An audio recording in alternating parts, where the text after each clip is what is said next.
Ever since Free Kingdoms came out back in May of 2019, one of the questions I get asked the most is, Shogun 2 still your favorite Total War game? The short answer to that question is no. Free Kingdoms is not my favorite Total War game, and I don't see that changing anytime soon. But I always have to elaborate my answer so as to explain my reasoning for it, so I thought perhaps it's easier if I make a video on the subject. Luckily for me, Creative Assembly offered me the perfect opportunity for this. They asked me and a bunch of other Total War content creators what our favorite game in the franchise is, and asked if we'd make a video about it. But not just any video.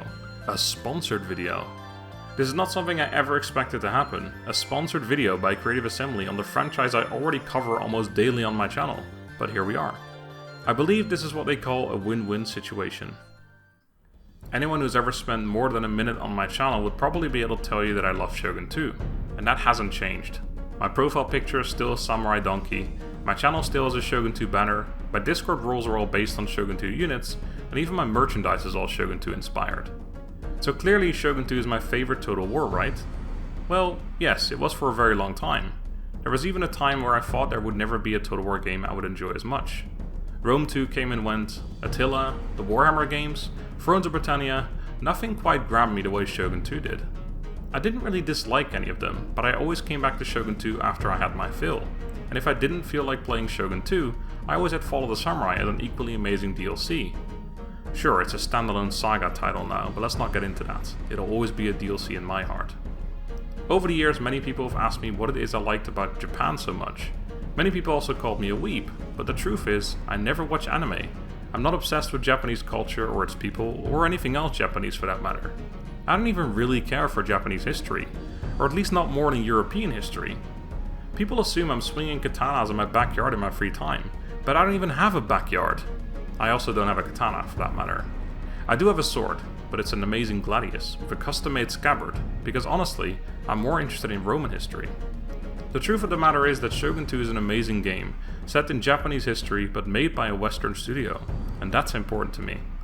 I've played many games made in Japan over the years, but with 9 out of 10 I get off-put by the weird graphical choices, odd UI, and even the fonts Japanese developers use don't sit well with me. I simply don't care for them. Shogun 2 is clearly a Western-made game, executed to near perfection, but there's a few things that I still don't like after all these years. Shogun 2 is coming up on its 10th birthday next year, and while the graphics can still stand up to any Total War game today, the gameplay starts to fall apart in some places. Let me first start off by saying that I could talk about the positives of Shogun 2 for hours, but since this video is supposed to be about Free Kingdoms, I'm gonna just focus on a few negatives. One thing most Total War games have in common is that the AI absolutely hates the player, and will declare war on you for no apparent reason. You can be on the other side of the map, but if they even get a whiff of you, war is declared, and that really takes you out of the immersion. Diplomacy overall is a bit of a joke in Shogun 2, as it is in most Total War games before Free Kingdoms. Allies don't mean a thing, as they'll gladly stab you in the back the next turn. Vassals will turn on you out of nowhere, and that's not even mentioning realm divide. Which in itself is an interesting feature. It spikes up the difficulty of the campaign a bit more, so you don't just waltz over the map with no opposition. But in reality, it just ends up making the final hours of the campaign a complete slog as you fight army after army that all look similar because the AI builds the same armies no matter which clan they are. Naval battles are an absolute crapshoot. I think I dislike them more than the average person, to be fair, but I just can't see the fun in them. Movement is incredibly clunky, ships bug out and go in circles endlessly sometimes, and if you do want to win, you could just use one of the many exploits available in naval battles, since the AI isn't exactly great. Anyway, this video isn't called Top 5 Worst Shogun 2 Mechanics, so let's get back to the matter at hand. Free Kingdoms. Earlier when I was naming all the other games that came after Shogun 2 that didn't grip me, I was supposed to say, until Free Kingdoms came along. Except I got caught explaining why I'm not a weeb. But let's pretend we're back at that same sentence. Rome 2 came and went, Attila, the Warhammer games, Thrones of Britannia, nothing quite grabbed me like Shogun 2 did, until Free Kingdoms came along. Over the years, the question, what era would you like to see in a new Total War game, had been asked of me more times than I could count. And before Free Kingdoms came out, my answer to that question had always been something set in China. Truth be told, I didn't really know much about the Free Kingdoms era, but I knew China had a rich history that would be perfect for a Total War. And since everyone else always suggested the same ones, Victoria, World War I, World War II, etc., I wanted to be different, besides the fact that I think World War I and II would make for terrible Total War games. What I'm trying to say by this is that I was already on board the moment they announced it.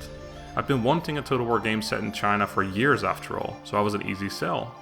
So I'm interested, but just interest isn't enough. I was interested in Rome 2 as well. I was interested in Frozen Britannia. I was interested in all Total War games, but again, they couldn't grip me like Shogun 2 could. So what did Three Kingdoms do that gripped me so hard it still hasn't let go?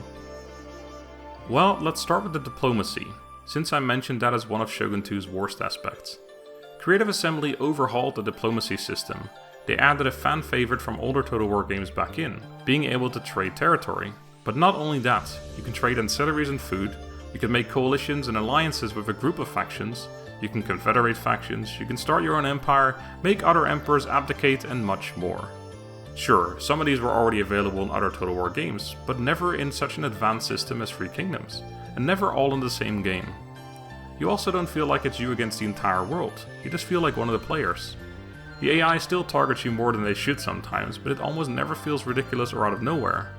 If someone declares war on you, it means they have something to gain from it, and not because there's some programming telling them you're the only target. Then there's the characters. Warhammer already has a solid character system, where each individual feels fairly unique, but Three Kingdoms takes it in a different direction with the element system, or simply put, the color coding, where each general is specialized in a certain unit type, which combined with the new retinue system makes for some interesting army building. No longer will every army be the exact same because you have different generals leading different types of units. When Total War introduced the mechanic that units could no longer be moved around the map without a general leading them, I hated it, and I still do in most Total War games, especially Warhammer, where on Legendary difficulty the moment you recruit another general, your other armies cost 15% more upkeep. That kind of artificial difficulty doesn't do it for me. Then along came Three Kingdoms, where that artificial difficulty wasn't present, and generals only led 6 units rather than an entire army, and armies were made up of 3 different generals all leading their own specialized retinue, and all of a sudden, it all clicked for me. Earlier I mentioned what I didn't like about Shogun 2's Realm Divide, which again is done better in Three Kingdoms, which also has a similar kind of mechanic. After declaring yourself emperor, the realm splits into 3 empires and a load of smaller factions, but you don't automatically go to war with everyone. You just can't be allied to the other empires anymore. To win you have to take their seats of power, which could turn into a slog if it's on the other side of the map, but even that's been thought about. Instead of conquering all of their land and taking their capital, you can alternatively just destroy some of their armies and make them abdicate, which will absorb their land into yours and speeds up the end of the campaign a lot. So rather than becoming a slog, you can make giant leaps of power by absorbing land and armies. This isn't possible when you're playing as one of the few governors, but their whole campaign is unique, as they can't declare themselves emperor to begin with, which simply gives you more unique ways to play. There's plenty more reasons why Three Kingdoms has taken the #1 spot as my favorite Total War game, and even my favorite game in general, but this video is already becoming longer than I intended it to, so I don't want to get into any more detail. So here's a quick fire round of reasons. Cavalry is super strong and I love cavalry. Single entity generals feel really strong but not unkillable like in Warhammer. The battles are difficult, but not because of stupendous unit buffs like in some Total War games. The campaign can be finished in a reasonable amount of time and I don't have to ask my great-grandchildren to finish them for me. Equipping ancillaries on units and changing their appearance and stats. Distinctly different feeling campaigns due to unique faction mechanics. Amazing DLC that adds new starting positions and playable factions that tie into the main campaign, and much, much more. That's gonna do it for this video. I hope this has once and for all answered the question of what my favorite Total War game is.